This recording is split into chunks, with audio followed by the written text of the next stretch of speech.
asalaamaaleykum mbokku internet yi ñu ngi leen di nuyu yéen ñëpp ku ne ci turam ak santam yéen ñi nga xam ne yéen ngi seetaan suñu site bi di Taiba TV tey ñu ñëwaat ak yéen ci seen émission avec thème boo xam ne ni ñu ngi ko tuddee taxawaayu ndaw ci biir goxam muy ci tubaab rek le rôle de la jeunesse dans le développement de sa commune ñu fas yéene ci waxtaan ak yéen ak ay invités yu bees teq ci suma càmmoñ yaa Aliou Roqi Niass yaa Awa Roqi Niass aussi mais également El Hadj Karaw Thiam ak Amad Niass Dramé donc ñu fas yéene yéen ñëw ak yéen waxtaan rek waxtaan boo xam ne nii ndaw li dina ci jëlee xam-xam mais également suñuy papa suñuy yaay ak gox bi nga xam ne nii fi lañ dëkk muy Taïba Niassène jëlee ci aussi xam-xam donc sans plus tarder dañuy jox kàddu gi El Hadj Karaw Thiam mu wax ñu ci rôlu jeune ci biir goxam pour suqali ko le rôle de la jeunesse dans le développement de sa commune lan mooy taxawaayu ndaw ci biir goxam pour suqali ko. waaw asalaamaaleykum maa ngi nuyu d'abord ñi fi teew ñëpp di nuyu mbokk internet yi nga xamante ni ñu ngi déglu seen site bi nga xam ne moo di Taiba TV bon di kontaan trop ci invitation bi nga xamante ni ñëw naa fii pour fekk si leen di wax ne tamit lottu naa trop ci wax ci thème bi nga xamante ni moom la ñuy posé muy le rôle de la jeunesse dans le développement de sa localité mais n'empêche on est des jeunes donc dañoo war a essayer minimum lu ñu xam lu mu ndaw ndaw dinañ jéem a essayer pour participer ko ci thème bi. waaw question bi su ma ko déggee bu baax mooy le rôle de la jeunesse c'est-à-dire lan mooy taxawaayu ndaw ci suqali ak goxam. waaw dama jàpp ne comme question bi ni nga ko posé rek maanaam taxawaayu ndaw pour suqali goxam d'abord dañoo war a avant d'abord may wax ci taxawaayu ndaw ci suqali goxam mooy ndaw boobu d'abord ban critère la war a am wala yan qualité la ndaw boobu war a disposer pour mën a aller de l'avant pour mën a pousser de l'avant localité d'abord bu ñu nekkee jeune nekk ci dëkk bi comme dëkk bu mel ni Taïba Niassène nga xam ne bu ñuy wax connaissance ak éducation bu normal fii la samp mbaax kon war nañoo mën a inspirer bu baax d'après suñu éducation yi nga xamante ni jot nañ koo recevoir fii ci suñu localité ci par rapport ak suñu parents ak lépp donc bu ñu xamee loolu ak xam tamit suñu tànk fi ñu koy teg xam tamit suñu localité mooy lan lay nangu ak lan lay bañ donc bu boobaa pour ñu pousser suñu localité mu jëm de l'avant dina mën a yomb donc taxawaay boobu noonu li mu war a doon mooy lan d'abord dama koy intituler synthétiser d'abord ci deux parties premièrement nit ki d'abord pour mu développer commune am war na mën a am d'abord développement individuel tout un chacun de nous war na mën a jàpp ne man développement dama ko war a commencer d'abord ci sama propre maison avant may dem fenn d'abord sama kër gi war naa ko mën a rendre propre war naa ko mën a surtout moment bi nga xamante ni ñu ngi ci problème mu pandémie bi ñuy wax coronavirus ñu jéem a saytu matukaay yëpp ci kër gi jéem koo defar ba mu da nga xam ne benn saleté du mas a am ci kër gi ba benn virus di am position pour dugg ci donc loolu day ngay gis ne développement individuel la mais aussi dafa dimbale développement collectif parce que tey lu mel ni tey municipalité bi nga xamoon ne tey waroon na mën a am charge bu gën a ngand boo xamante ni dina ko nekk ci population bi mais tey ku nekk bu jàppee ne développement bi ci man la maa ko war a commencer d'abord sama kër dina woyof ci ñi nga xamante ni mooy dirigeants yi comme lu mel ni maire ak ñeneen ñi aju ci ginnaaw donc jeune boobu noonu dafa war a commencer di développer comme ñun ay yàlla may nañu kàttan may nañu lu nekk war nañoo mën a rendre propre suñu quartier suñu koñ bu nekk am na ay jeunes yu fa nekk pourquoi pas ñu créer des associations yoo xamante ni day lutter contre bépp mal boo xamante ni dafa war a gangrène suñ localité ku nekk bu ko jéemee def ci koñam jeunes yi ñëpp ku nekk cultiver loolu je pense que développement dina war a mën a aller de l'avant bu ñu régler côté boobu noonu d'une manière collective aussi ku nekk ci ñun am na benn lu la yàlla may lu la yàlla xewalee moo xam ci xam-xam la moo xam ci activité la wala ci am la tey ku nekk tey mënut a war a taxaw rek benn côté rek parce que dañuy wax ne l'union fait la force ku nekk bu nekkee ci ruqam rek moom kenn kese bëgg a def développement tamit ça serait impossible kon ku nekk ci ñun war na mën a rassembler dooleem kii xam na dara jàng na tuuti kii mi ngi jàng ci domaine médecine kii mi ngi jàng ci domaine maths scientifique ainsi de suite ñu rassembler loolu noonu jéem a xool des choses concrètes yoo xam ne dinañ ko teg sur table fondé ñu contrôler ko bu baax dinañ mën a jéem a bu boobaa bu ñu defee loolu je pense que ne ñu réfléchir ci ay normes yoo xamante ni dina mën a jëmal koñ bi kanam ak dëkk bi yëpp je pense que bu ñu defee loolu gis naa ne dëkk bi dina mën a dem ci kanam te aussi dinañ ko séntu fu sori waaw pour le moment daal loolu laa amoon ci lu may wax ñu jàll ci bu beneen. macha allah El Hadj Karaw Thiam donc sa développement bi am na solo trop donc sans plus tarder damay sukkandiku ci say wax rek laaj Aliou Roqi Niass ndaw boobu kan la war a doon ndaw bi nga xam ne ni ñu ngi yaakaar si moom wala ñu ngi xaar si moom ab gox bu suqaliku ndaw boobu kan la war a doon. asalaamaaleykum wa rahmatullah mbokki internet yi seetaan Taiba TV muy site boo xamante ni ñu ngi koy rafetlu bu baax wax dëgg yàlla ndaxte am na yu bari yoo xam ne ni daana paas ci Taiba Niassène ak lu ko wër te daaw si jot instant bi grâce à ce site ñu ngi siy jot. d'abord man li may njëkk a def mooy damay présenter sama bopp pour ñi nga xam ne xamuñ ma maa ngi tudd Aliou Roqi Niass nekk président de l'association wala amicale des élèves et étudiants ressortissants de la commune de Taiba Niassène muy ASRTN di masu ñëpp di baal ak ñëpp si koor gi di leen baal ak di ñaan yàlla nangul suñu koor yàlla defal ñu tawféex ak jàngoro bi nga xamante ni mi ngi ci dëkk bi muy ci monde bi yëpp muy Covid 19 yàlla dàq ko fi yàlla jëlee ko fi ñu am ay remèdes yoo xam ne mooy tax ñu jóge si barke Muhammad sallallahu alayhi wa sallam ak ci weeru koor bi. d'abord li may wax mooy comme question bi ma laaj mooy ban ndaw moo war a taxaw goxam mais suñu jëlee exemple ñun suñu commune muy Taiba Niassène am na benn force de jeunesse bu fi nekk macha allah yàlla benn pourcentage boo xam ne bari na macha allah bari na trop. Au delà de notre commune au delà de Sénégal potentiel bi nga xamante ni moom la Afrique am wala moom la Sénégal am mooy ndaw yi ñoo gën a bari mag ñi mooy plus de 40% am nañ ay 15 ans jàpp 24 ans donc loolu benn potentiel la boo xamante ni war nañu ko exploiter waaye nag bu ñu waxee jeunesse rek waxuñu jeunesse en tant que jeunesse kii xale la am na 15 ans 24 ans non non mais jeunesse boo xam ne dafa am source dafa am ressource jeunesse boo xam ne il est bien formé. jeunesse boo xamante ni am na ay idées pour développement de sa commune waaye jeunesse boo xam ne dafay dem tamit di chercher les informations nécessaires yu tax mu développer commune am waaye su taxee fekkee ne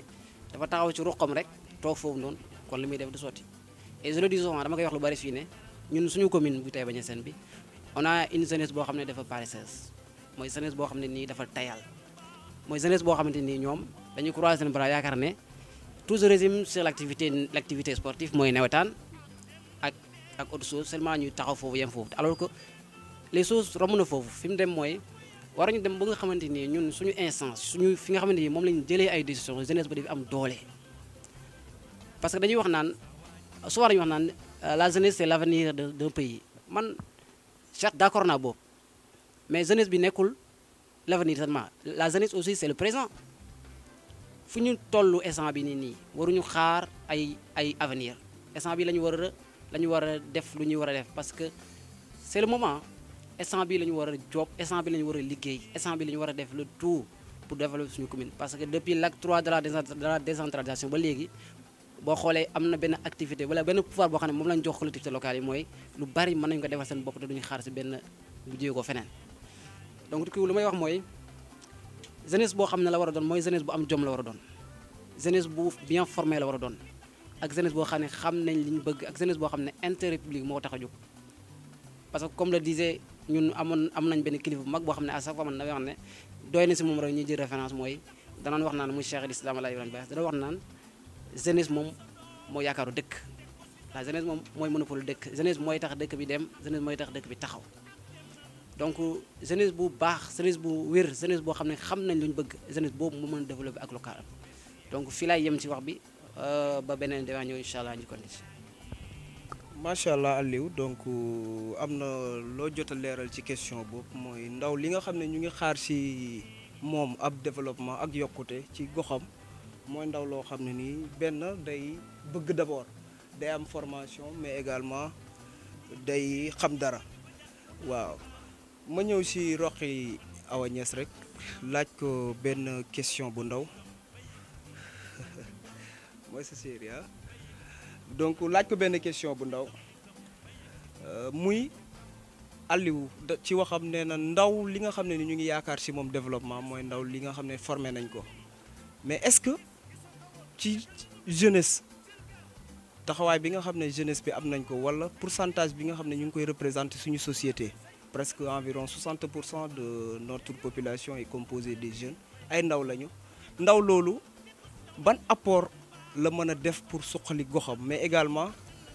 ci yan mécanisme ci lay war a basé wu pour développer goxam donc question boobu laa la bëggoon a laaj rek.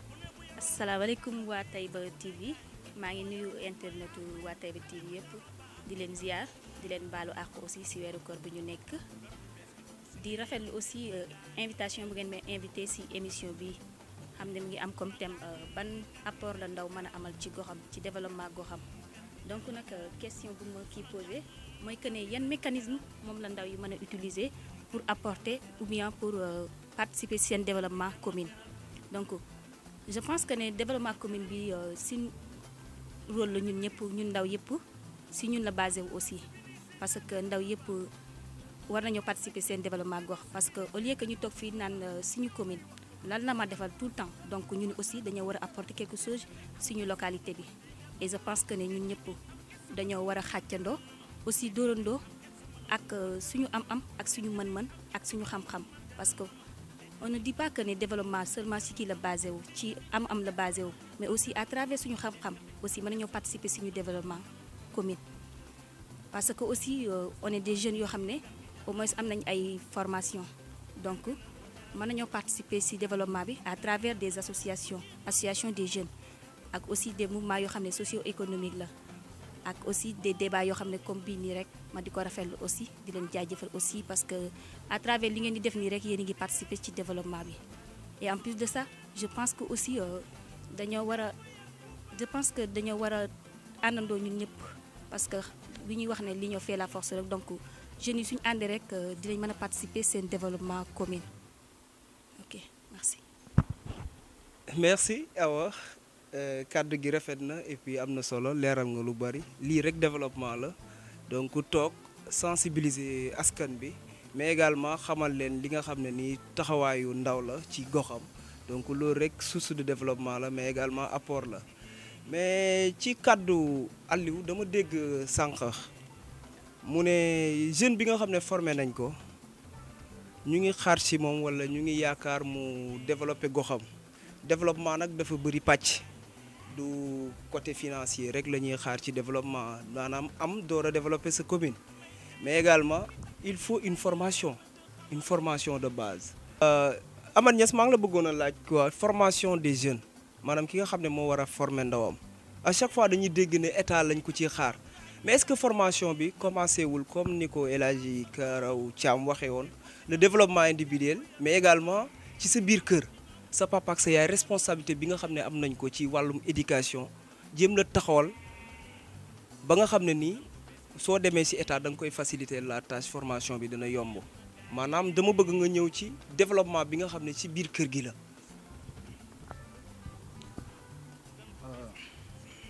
asalaamaaleykum chers tous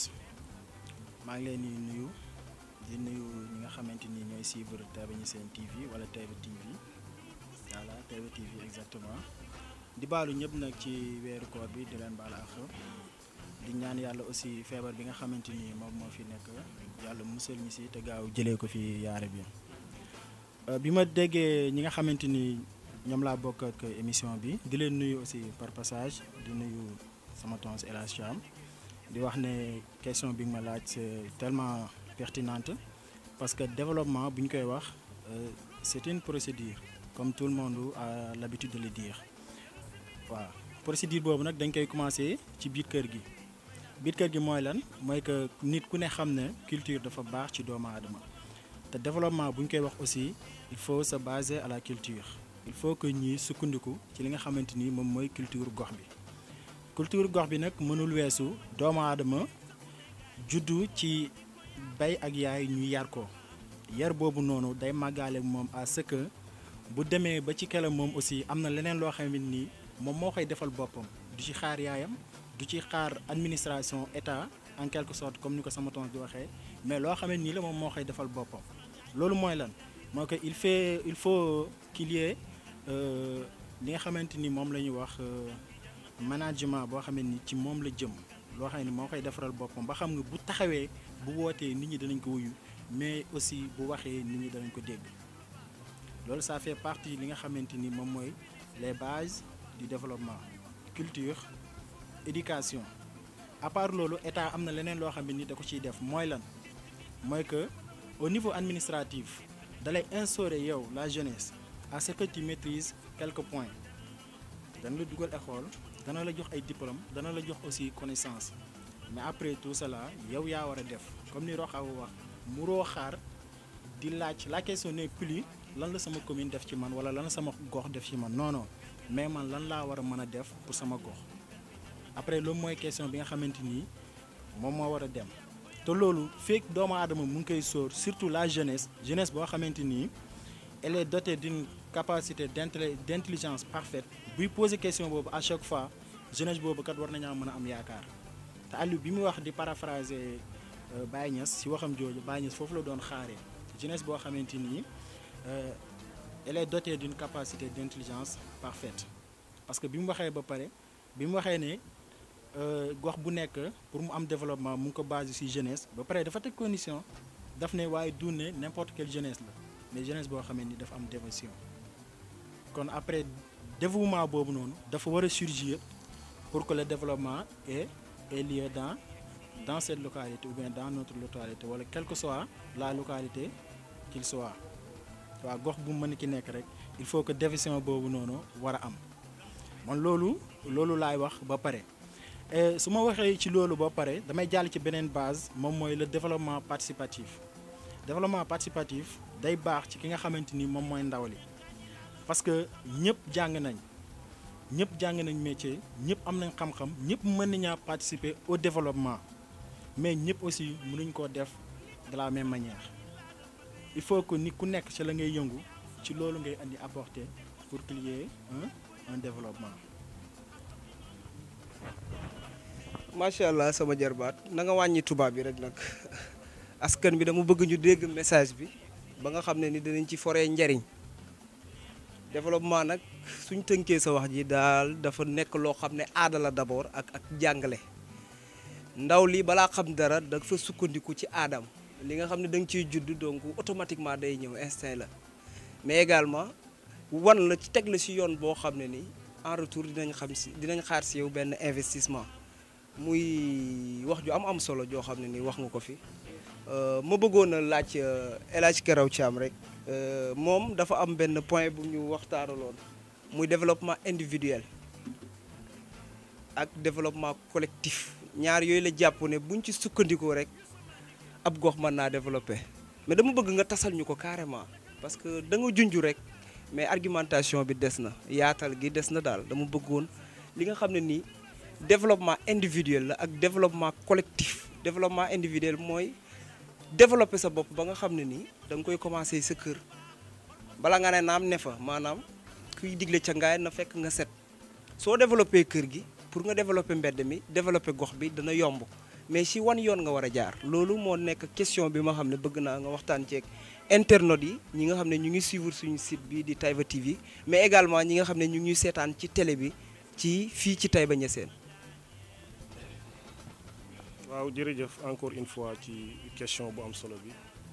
waaw damay wax ne comme li ma bëggoon a wax foofu ci développement rek c'est-à-dire développement individuel et développement collectif d'abord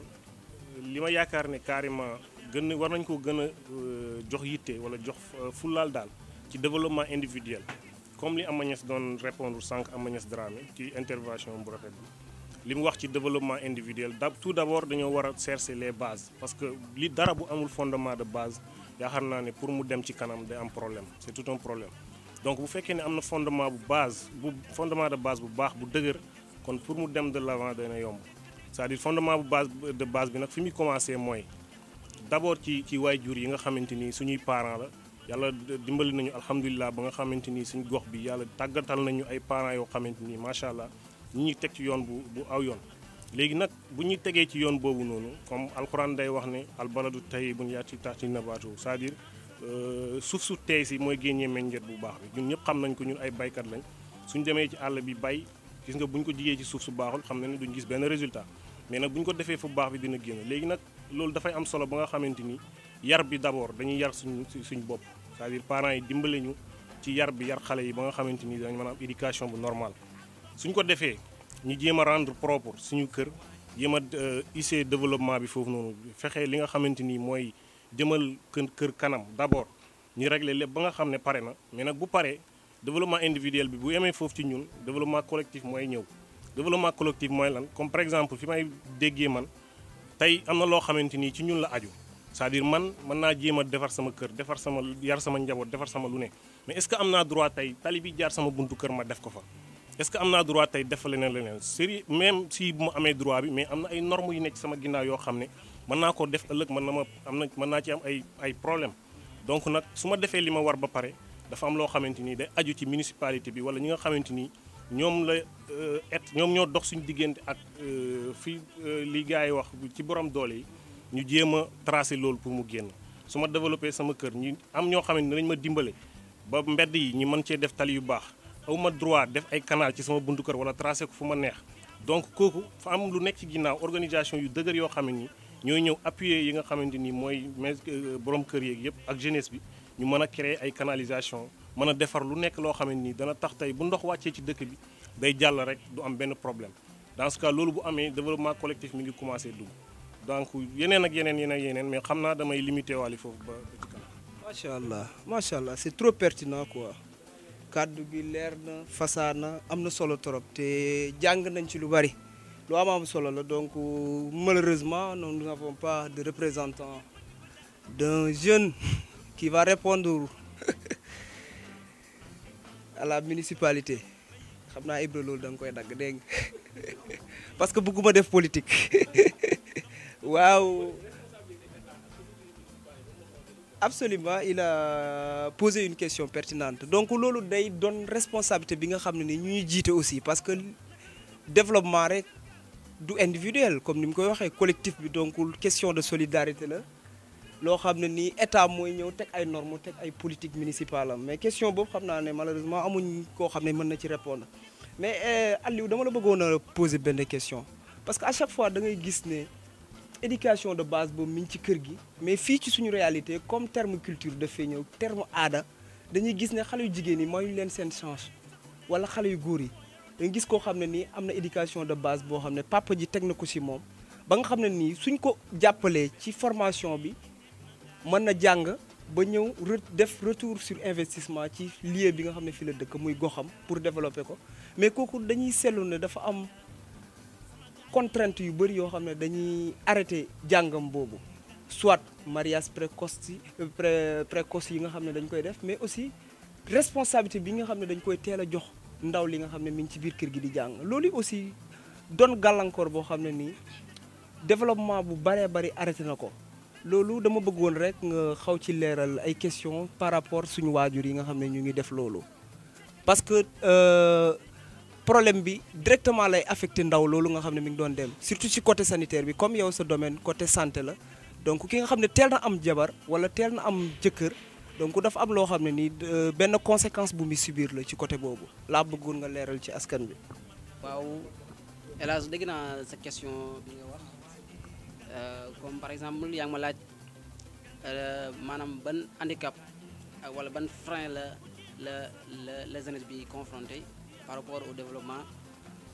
durable de sa commune ou bien d'une nation wala en général dans le monde. c'est que boo xoolee instant bi comme lu ma waxoon ci sama premier wax bi rek instant bi ñu toll nii monde bi instant bi la gën a bénéfice wu ci jeunesse am ndax génération bi ñu toll nii jeunesse bi macha allah y a des ressources humaines am na fi jeunesse bu xarañ am na fi jeunesse bu am luñ bëgg am na fi ak jeunesse boo xamante ni am na ay potentialité yëpp potentiel yëpp yi fi nekk pour mu développer mais am na ay handicap yi mooy lan mooy d'ordre social bu fi nekk ak religion ñu baal ci wax ji ak tradition yu bari yoo xam ne mooy tax ñuy handicap am ay freins yu nga xam ne mooy tax gars yi di arrêté man personnellement j'ai vécu l'expérience gis naa fi ay jigéen ñu ma bokkatoon classe ñoo xamante ni amoon nañ benn esprit brillant boo xam ne benn xel ak benn amoon nañ macha allah amoon nañ lépp loo xam ne amoon nañ ko pour mën a réussir seen àdduna mais malheureusement am na ay handicap yu dox seen diggante am na ay yoo xam ne moo ñëw moo leen frein comme par exemple mën naa jël comme exemple mariage précoce yi nga xamante ni moo fi nekk te xam ne ku ne xam ne mariage précoce moom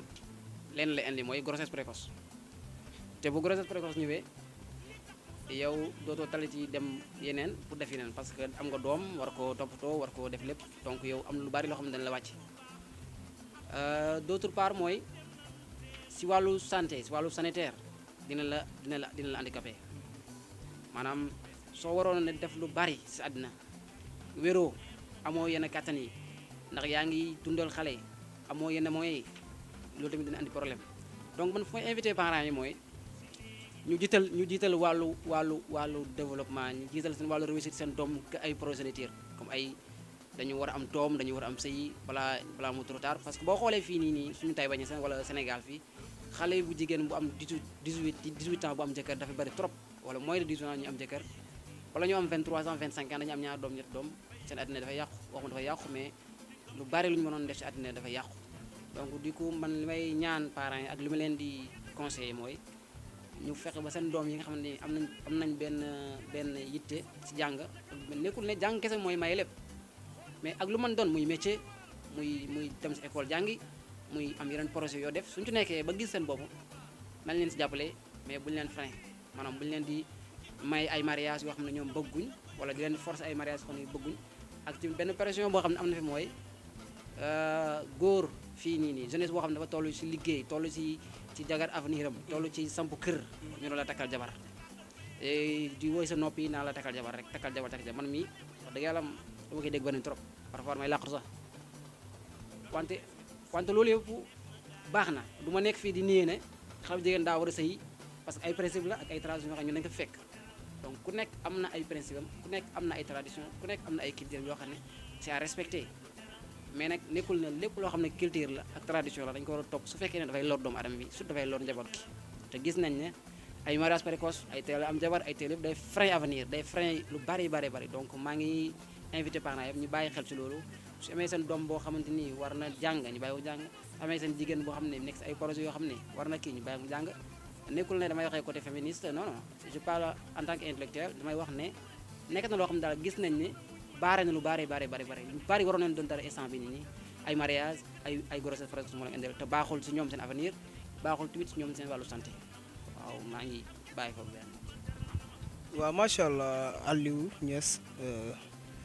kàddu gi leer na mais également jëlee nañ ci xam-xam donc am na lu bari loo xam ne leeral nga ko parce que thème bi ba léegi génnoo si muy li nga xam ne ni taxawaayu ndaw la pour suqali goxam te loolu dañ ko seetlu fii ci suñu gox bi nga xam ne mooy Taïba Niassène ma jublu sama laaj rek ci Roqi Awa Niass bëggoon ko laaj en tant que jigéen en tant que jeune féministe donc ñun li ñu seetlu ci gox bi mooy que développement daanaka jigéen moom fii da cee génne loxoom lan moo waral loolu ak ban conseil nga leen di jox. waa Aliou question bi am na solo parce que quand on parle de développement la plupart du temps dañuy penser que ne góor ñi rek moo tax ñuy wax ak bi ñuy wax jeunes yi la plupart du temps dañuy yaakaar ne góor ñi rek moo wala wax alors que aussi jigéen ñi dañ cee am wàll suñu yaay yi ak xale yu jigéen ñi aussi parce que dañuy wax ne jigéen joxal ma ko dugub mu defal la ko ba mu bari donc attitude boobu rek lañu war a yóbbu ci mbedd mi participer wu ci développement commune bi parce que jigéen la plupart du temps aussi dañuy constater que ne jigéen ñi am na rôle bi ñuy joué daal rôle bu important ci rôle boo xam ne dafa am importance ci développement bi comme Taïba gi on voit que ne am na jigéen ñu am solo fii nii di participer aussi ci développement commune bi à savoir suñu yaay yu bari fii nii donc à savoir ay ñoom seen Fatou Khady Modjey ak ñoom seen Ramata ñoom ñëpp dañuy gis ne ñu ngi participer ci développement commune bi donc nag dañoo war a suivre suñu tànk yaay yooyu aw fu ñu aw aussi may exhorter suñu yaay yi à ce que ñu aider xale yu jigéen ñi aussi si njàng mi parce que on voit que ne phénomène bi diminué woon na mais ma ngi yokkuwaat temps yi parce que xale yu jigéen ñi léegi la plupart du temps c'est pas que dama koy wax nii rek parce que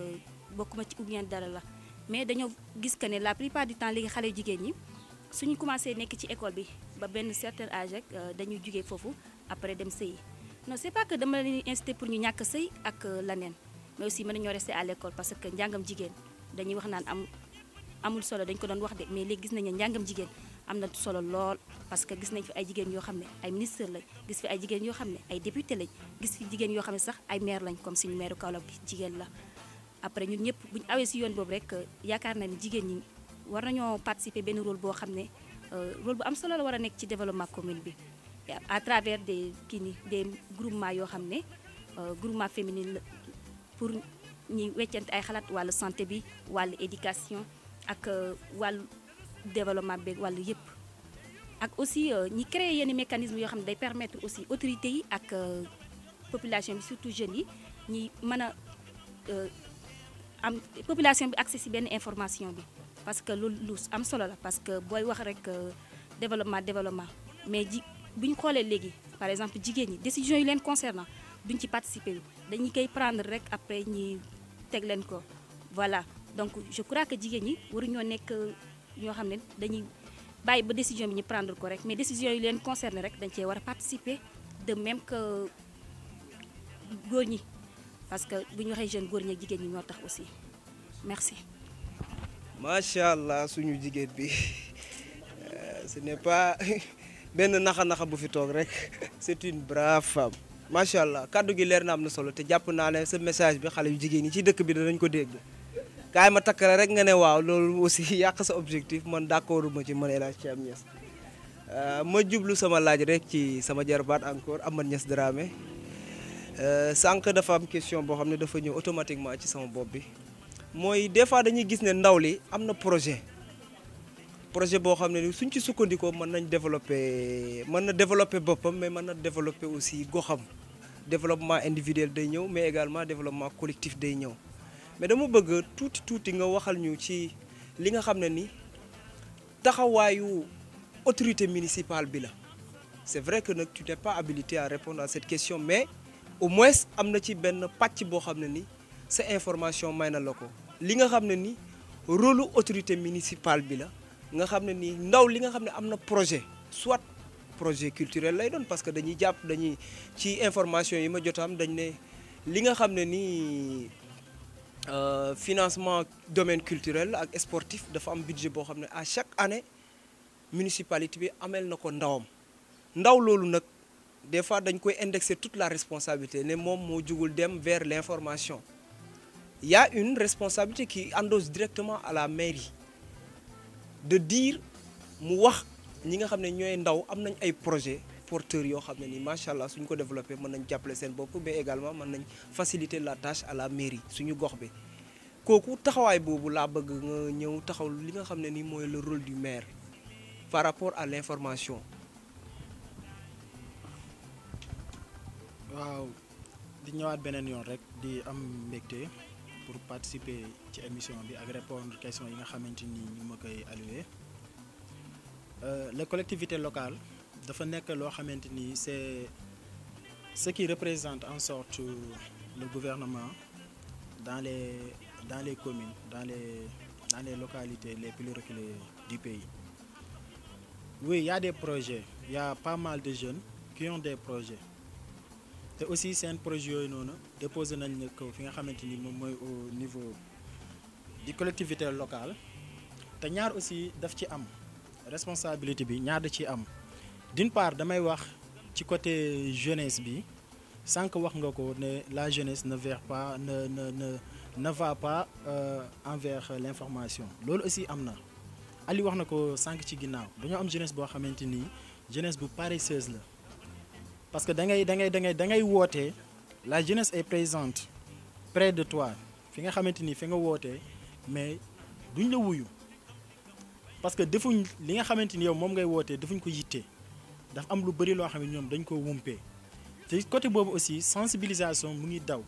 on a sensibilisé on a beau sensibiliser mais en vain yëfi noonu lay demee jeunesse boobu laay waxat ñi xam ne dañoo war di jóg à chaque fois di wuyu li nga xamante ni moom mooy appel bi nit ñiy def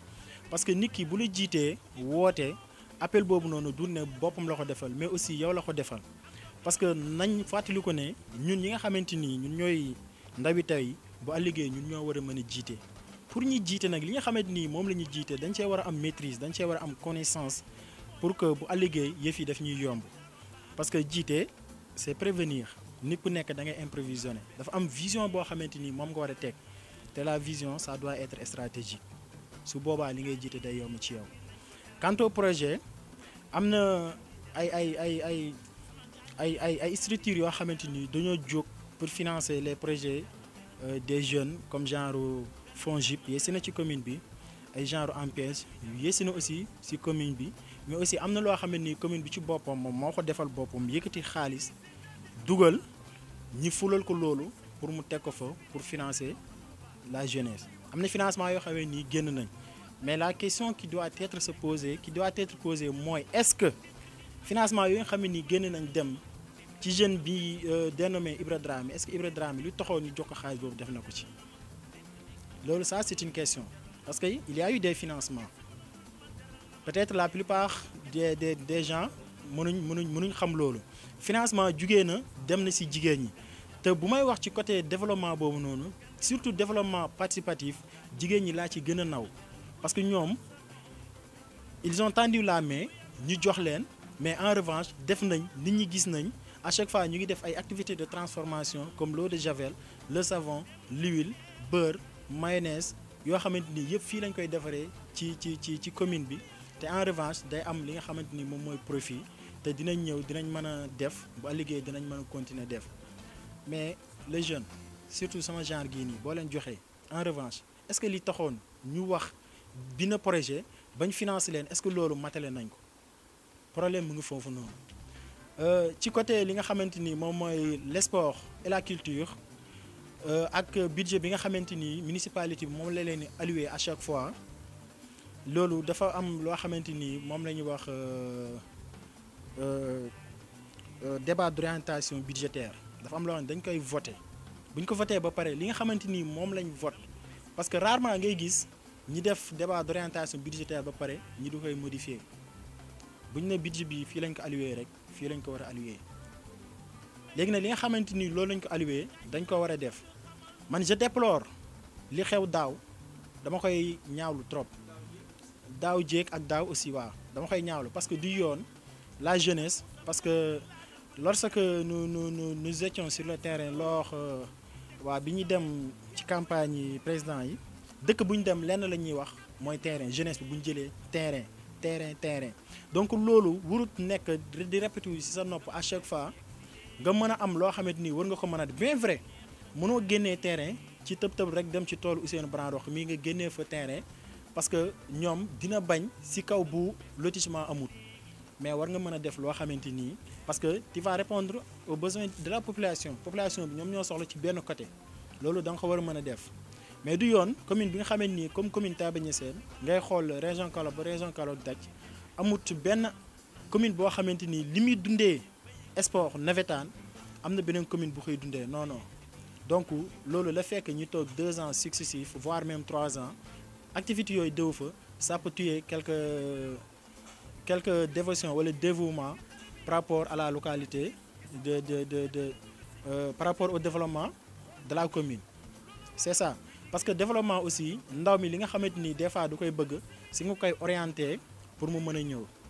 j'envoie des gens yoo xamante ni à chaque fois parce que Taïba da ngay lim 4 mois voire même 5 mois yoo xamante ni activité bi da ciy dox moom mooy lan mooy le côté buy gerte gi di daw genre yooyu noonu xam nga ngay gis ne foofu activité day dox bu baax tu te sens que développement mu ngi am mais dans ce cas man li may tuddee mooy développement foofu même bu amee tamit amut ni mu war a amee man foofu richesse laa koy wooye que développement parce que xaalis mi ngi dugg mais xaalis bi ni muy duggee aussi si ñenn ñi lay dem voilà exactement léegi développement war na mën a am foofu noonu ba nga xamante ni nit ku ne day yëg sa bopp koom-koom bi dafa war a mën a yaatu dafa war a mën a dem ci jeunesse bi yëpp te boo xoolee activité yooyu bu dikkee jeunesse bi yëpp répondre présent donc foofu ñun ñi nga xamante ni ñun ñoo ko sekk njiit yi nga xamante ni ñoom yàlla may na leen responsabilité bi ñu endossé ko am aussi ay potentialité yoo xamante ni bu liggéey day jur leneen parce que Taïba ku ko xool xam ne dëkk boo xamante ni potentialité rek moom moo fi nekk loolu loo defar tey jii bu liggéey di nga am leneen loo xamante ni war nga ko mën a surgir donc richesse boobu noonu war na mën a ñëw à ce que mu nekk développement parce que développement bu ñu koy wax aussi ñu ngi xaar ci ay structure de base structure yoo xamante ni nit ñi si la ñu mën a sukkandiku pour que les choses vont à l'avance. macha allah Amane Niass Dramé donc leeral nga leer yu am solo ci question boobu donc ci gàttal daal responsabilité partagée la donc mairie bi am na loo xam ne ñu ngi koy xaar si moom mais également ndaw li aussi am na rôle boo xam ne war na ko taxaw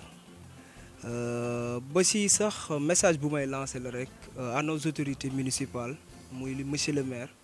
récemment il y a eu un litige entre les jeunes et le proviseur du loo xam ne nii ndaw yi ñu ngi koy rafetloo. may lancé appel rek à nos autorités municipales ne leen ndaw moom comme li Cheikh Ibrahima Niass wax suñu sëriñ que cheville ouvrière la pour le développement ci anam yu ne nag ndaw ci la ñuy miser parce que mooy répondre wala mooy nekk njiitu suba donc bëgg naa à chaque fois rek ñuy jàppale jeunes yi parce que wax dëgg fa yàlla comme li sama jarbaat wax Amane Niass Dramé ils ont des projets gars mais xamuñ fan la ñu war a jaar pour dem fa puisque nag dans la commune il y a la présence du FONGIP il y a la présence de ANPEJ mais également il y a la DER si je ne m'abuse pas donc ñoom ñëpp ñu ngi fi loolu yëpp nag il faut une communication venant de nos autorités wax ak askan bi ni ñuy jàllalee message ci jumaa ji suñ ootee suñ jaaralee message bi foofu nit ñi dinañ ko dégg parce que jàpp naa ne gis Taïba de l'avant mooy suñu intérêt ñun ñëpp donc loolu benn message bu ma bëggoon a lancer à la mairie mais sans plus tarder rek damay ñëwaat ci El Hadj Karaw Thiam nga joxe sa appel ak sa conseil bu mujj rek ci rôle jeune ci développement goxam. waaw gannaaw ñu ngi ci au terme du débat dama bëggoon rek gërëm ñi nga xamante ni ñoom laa partagé woon débat bi ak quintessence bi nga xamante ni débat bi génnee na ko ak information bi yëpp vraiment lii nii suñ ci saxee yaakaar naa ne bëri na yeneen mbir yoo xamante ni yu mel nii su ñëwee tamit développement comme ni ñu koy waxee dina commencé fii dem. waaw li may lancé appel rek mooy sama mbokku jeunes yi ñi nga xamante ni ñun ñëpp ñu dëkk Taïba ñu jàpp ne dëkk nañ ci dëkk boo xamante ni wax dëgg yàlla dëkk bu neex a defar la dëkk boo xamante nii la ku ko tudd rek éducation fa la samp mbaax yaakaar naa ne fu Baye Niass juddoo loolu kenn mënu ko nataali ci àdduna kon nag dañuy jéem a def effort tuuti rek am ndimbalal yàlla ak yokk suñu éducation rek bu ñu ko defee je pense que éducation ak développement bi ñuy wax yëpp dinañ ko mën a atteindre ci le plus rapidement possible baax na jërëjëf. macha allah Karaw sant nañ la gërëm la aussi ci sa déplacement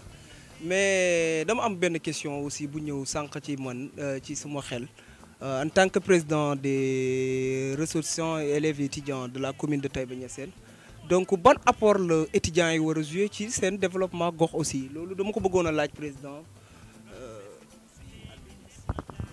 waaw El Hadj merci jërëjëf si opportunité bi mu may pour ma répondre question boobu noonu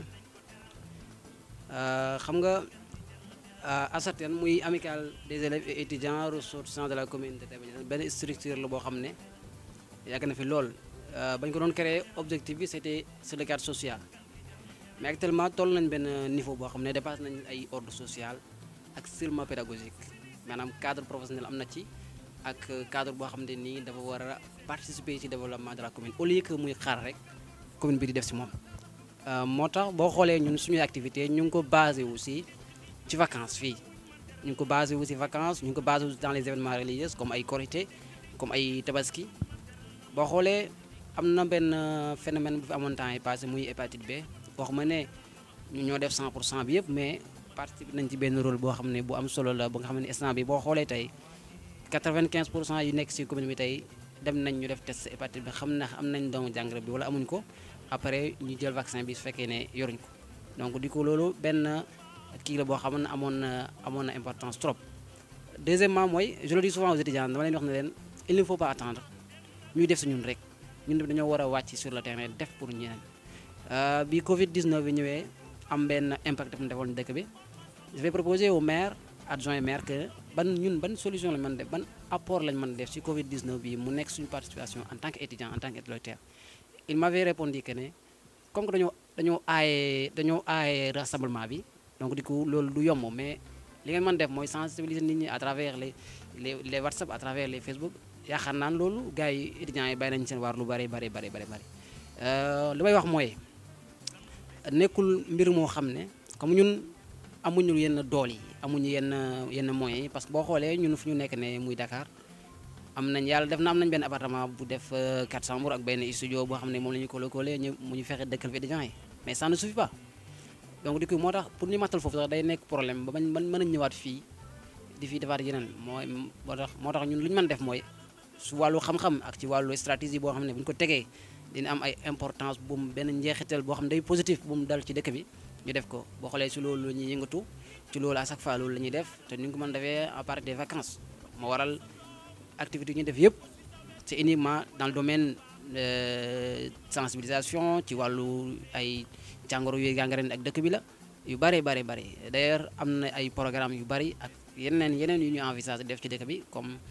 am na ñu ko suggéré mooy ay ñoom imam yi nekk ci dëkk bi am na yu bari yu ñu suggéré ne nañu ko def ci dëkk bi bu ñu limité seulement ci wàllu sanitaire mais tamit ñu dem si yeneen comportement yi nekk ci dëkk bi ak yeneen affaire yu nekk ci dëkk bi te waru fee nekk incha allah d'ici peu de temps ci kanam incha allah dañ ci gën a xóot lu bari macha allah jërëjëf. waaw suma kàddu gu mujj mooy damay lancer benn appel si autorités yi nekk Taïba Niassène yëpp moo xam autorité religieuse la wala cadre la wala suuf coutumier ak lu mën doon que ne amicale des élèves et étudiants soxla na ndimbal boo xamante ni mënu ko jëlee fenn lu dul ci dëkk Taïba Niassène bi mënu ko jëlee fenn lu dul ci commune bi souvent on dit que les étudiants sont là pour dañuy yalwaan non c'est que il faut nit ñi xam ne jël xaalis wala jël dara jox étudiant investissement à long terme la li nga def yëpp après dañ la koy delloo neen na kese la boo xoolee instant bi actuellement da nga gis ay docteur da nga gis ay médecin da nga gis lu nekk mu ngi ci dëkk bi te wax dëgg yàlla ñu ngi def luñ mën ci seen i mbokk ñu ngi def luñ mën ci seen i dëkkandoo ñu ngi def luñ mën ak su ñëpp ci dëkk bi loo xam ne nii bu ñu ko déggoon amee feneen di leen fay xaat beex furu te donc loolu ñooñu noonu ay étudiants ñu woon amical lañ bokkoon lu lañ mën loolu mooy yàlla dimbali la ñaan te fii kenn mënu fi dem te déwul dañu laa dimbalee te ñun ndimbal bi duñu ko wut fenn fu dul Taïba Niassène donc ñu ngi lancé appel que ne autorités yi ñu bàyyi na xel ne ñun dañoo soxla seen ndimbal nekkul lu ñu ñaan mais dafa nekk loo xam ne dafa war a jógee si ñoom ñëw si ñun ndax investissement looy jox doom wala sa jarbaat wala sa sët nekkul loo xam ne da nga ko koy may mais lu war la nga jox ko donc maa ngi rafetlu invitation bi di gërëm ñëpp di sant ñëpp di ñaan yàlla def tawfeex ak tachir lépp lu ñu fi wax lu dëng rek ñu ngi jégalu ak ñu ngi gërëm ñu ngi sant waa Taïba TV si occasion bi ñu jox opportunité bi nii wax dëgg yàlla ça fait un plaisir ñu ngi sant ñu ngi gërëm asalaamaaleykum wa rahmatullah. macha allah président donc kàddu gi leer na message bi aussi dégg nañ ko donc ci gàttal rek développement moom c'est base bi yëpp wala fondement bi yëpp local la parce que ni nga ko waxee source d'investissement la Taïba jàpp naa ne fii la Cheikh Ibrahima Niass juddoo te war na am diversité ci anam yëpp ndawam yi nekk ci côté bu ne ba nga xam ne ni lépp loo xam ne ni Taïba da koo soxla du ko jéggaane fii la koy amee donc ñu ngi ñaax ñi nga xam ne nii ay autorités municipales lañ mais également ay autorités religieuses lañ wala ay chefs coutumiers lañ ñu jàppale ndaw ñi parce que boo déggee débat bi da nga xam ne ndaw ñi bëgg nañ def dara mais nag ku leen jàppale ñu jël donc loolu lu am solo la. donc suñu kàddu sa kàddu gu mujj rek ci suñu jigéen bi nga xam ne c'est une brave dame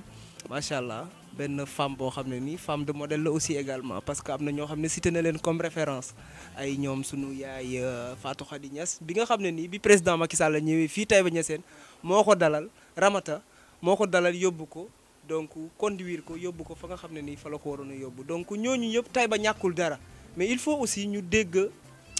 kàddu goo xam ne ni suñu yaay yi suñ ko déggee dinañ bàyyi xel seen doom yu jigéen yi nekk ci école bi.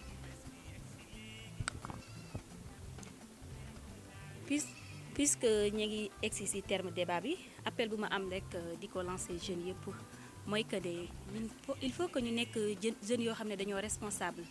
considérer développement que ne développement bi waruñu see participer seulement mais sur responsabilité aussi nekk jeunes yoo xam ne dañoo dynamique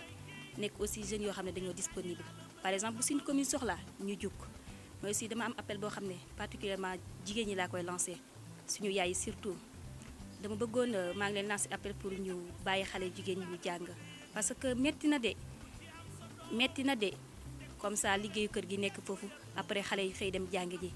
après ñu yaay yi mën nañuy wax ne ah xale bi dama ngi dem école te jàng bi moom kenn xamul fu muy mujjoo balaa caag mu toggal ma ci kër gi raxasal ma bool su ma gisee jëkkër mu dem sëyi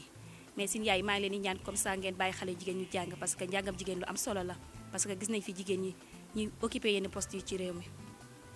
après tamit maa ngi leen di remercier parce que opportunité bi ngeen ma jox tamit pour ma mën a ñëw weccoog yéen xalaat si sujet yoo xam ne dañoo concerné ñu jeunes yëpp lu am solo la parce que à travers cette initiative bi rek yéen ngi participer si développement commune bi donc merci. Merci Awa Niass macha allah le message est bien entendu donc kàddu gu mujj rek Amad Niass Dramé aussi. waaw jërë ngeen jëf di wax ne comme que le débat est en terme li nga xamante ni man moom laay lancé comme ndaw te aussi le débat a été orienté vis-à-vis de la jeunesse damay wax ne rek ndaw ñi nga xamante ni ñoom la yàlla mënloo pour ñuy jàng nekk ci ay études il faut que ñuy góorgóorlu jàng bu baax parce que njàng aussi li mu mën a maye yaakaar naa ne bëri na trop que mu jëm ci développement parce que boo xamut aussi je pense pas que di nga mën a réaliser ki nga xamante ni mooy ndaw li jàng métier aussi jàng la parce que du ne développement ci nasaraan bi rek lañ ko séentoo mais sur le côté professionnel bu ñu koy wax du ne ki jàng rek moom moo am professionnalisme non mais ki nga xamante ni moom mooy xam-xam kooku li ñuy tuddee cadre xam-xam yi nag bëri nañ que ce soit dans le domaine éducatif ou bien dans le domaine du métier wala beneen domaine yooyu na nekk xam-xam boo xamante ni di nga ci mën a jox sa askan bi à ce que mu pousser leen à l'avance di wax aussi que ne commune bi nga xamante ni mooy commune Taïba Niassène manqué wul dara bépp cadre boo xamante ni gox mi ngi koy soxla pour que mu jëm ci kanam commune Taïba desu ci ginnaaw macha allah donc benn appel boobu laay lancé mooy lan mooy ñu woote au développement participatif ku nekk da nga war a ñëw andi ci li nga xamante ni ci yow loolu nga sukkandiku que ce soit le docteur que ce soit l'infirmier que ce soit le commerçant que ce soit le cultivateur ak bépp domaine boo mën ko ne am nga loo xamante ni mën nga ko andi loo xam ne day jëmal gox bi mu dem kalam développement bu ñu koy wax ci côté boobu lañ koy séntu. macha allah Amad Niass Dramé donc jàpp naa ne débat bi am na niveau am na qualité donc message bi aussi am na solo trop di remercier également ci seen disponibilité parce que lii rek ci sensibilisation la bokk mais également ci développement commune de Taïba Niassène aussi di gërëm suñu caméraman bi di gërëm mbokku internet yi nga xam ne ni ñoo dëppoo wala baaxoo di seetaan suñu site bi di Taïba TV mais également di remercier toutes les autorités qui partagent la commune ensemble avec nous muy commune Taïba Niassène ci gàttal daal jàpp naa ne débat bi am na solo trop te ndaw lu ko dégg bu yàccaaroloon sax dina am motivation am yéene defal dara goxam parce que développement comme niñ ko déggee fii rek ñaari pàcc la donc loo xam ne ci sa boor la mais également li nga xam ne nii nit ñi ñoo ko moom si yow te su ma ne nit ñi mooy gox bi muy le développement collectif loolu nag bépp responsabilité boo xam ne day endoger à la jeunesse parce que jeune boobu définir nañ ko kan la war a doon jeune boo xam ne day jàng mais également dañ koy former mais day am engagement aussi pour def dara donc dafa am benn borom xam-xam boo xam ne da ko doon wax ne chaque génération a une mission soit elle l'a trahi ou elle l'a accompli te je pense que la nôtre ne va pas baisser les bras pour dire trahir sa mission donc c'est une responsabilité boo xam ne ñu ngi koy xaar ci ñun ñi nga xam ne dafa am investissement boo xam ne def nañ ko ci ñun muy ca kër ga muy ca école ba kooku nag en retour am na loo xam ne nii war na ko defal goxam te fii dafa nekk lieu boo xam ne lieu bu saint la historiquement parlant c'est là où Baye Niass est né donc modèle de référence la ci àdduna bi te buñ ci sukkandiku ci ay bindam ak i jàngaleem rek jàpp naa ne Taïba mën na